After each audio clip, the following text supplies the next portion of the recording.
अस्सलाम वालेकुम प्रियटो, कैसे हैं आप? ठीक है। चलिए आज हम उर्दू ज़ुबान का एक और नया हर्फ सीखने जा रहे हैं। लेकिन आपको पता है नया हर्फ शुरू करने से पहले हम अपना कल वाला सबक एक दफ़ा दोबारा पढ़ेंगे, ठीक है?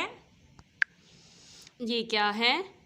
रे रे रे रे। और इसकी आवाज़ क्या थी? र र र र। र रेलगाड़ी, र रोना, र रस्सी, र रुमाल। इस हर्फ का क्या नाम है? अड़े अड़े अड़े अड़े। और इसकी आवाज़ क्या है? र र र र।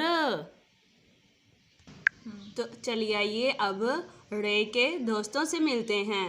और रे के दोस्तों से पहले मिलने से पहले हम आपको बताते हैं कि रे एक शरारती हरूफ है जो कि शुरू में नहीं लगता, हरूफ के शुरू में नहीं लगता, ये हरूफ के एंड पे लगता है।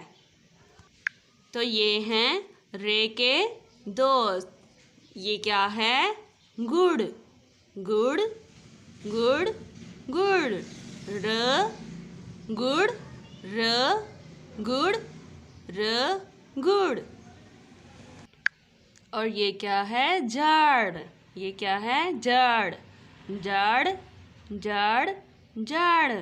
र जाड़ र जाड़ र जाड़। और ये क्या है? पहाड़ पहाड़ पहाड़ पहाड़। र पहाड़ र पहाड़ र पहाड़ र पहाड़। चलिए आइए अब एक दफ़ा दोबारा पढ़ते हैं हम अपने लेसन को। अड़े अड़े अड़े अड़े। और इसकी आवाज़ क्या थी? ड र ड र। र गुड़ र जाड़ र पहाड़। चलिए आइए हम रे की प्रैक्टिस करते हैं, मश्क करते हैं। तो चलिए आइए सीखते हैं। अपने स्टार्टिंग पॉइंट पे पेंसिल रखें, नुक्ते से नीचे आएं और मुड़कर लाइन पर आ जाएं और ऊपर टोपी डालें। टोपी भी ऊपर से नीचे आए, गोल करते हुए इसको बंद कर दें। और ये क्या बन गया? अड़े अड़े अड़े अड़े। और आज का हमारा इधर ख़त्म होता है लेसन। ओके, अल्लाह।